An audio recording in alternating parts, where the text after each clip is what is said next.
Hayalımda kalan gece, cismin titrey, ruhun oya. Bu sevdadan nece doyma, uçur beni semalara.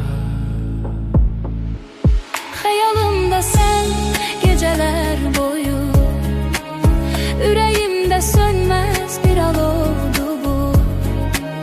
Dalgalar tek çağırır adını, zamana karışan bir sevda bu.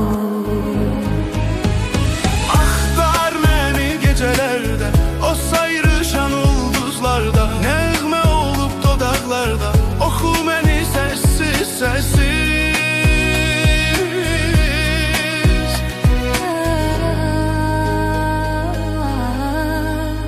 Hayalımda sen geceler boyu, yüreğimde sönmez bir aloldu bu.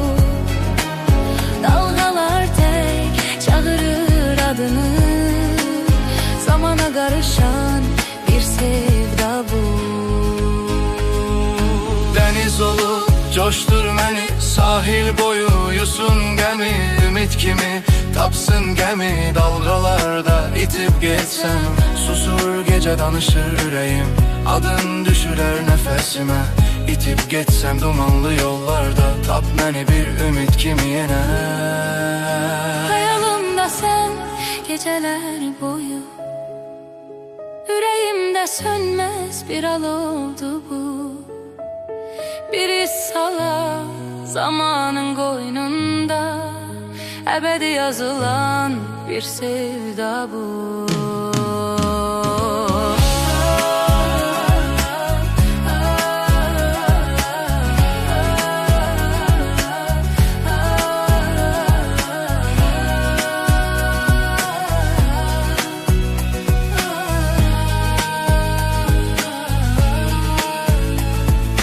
Biri salak dalgalarda, çalkalansın sert sularda, hek olunsun bu daşlarda, Zamana karışan bir sevda kimi.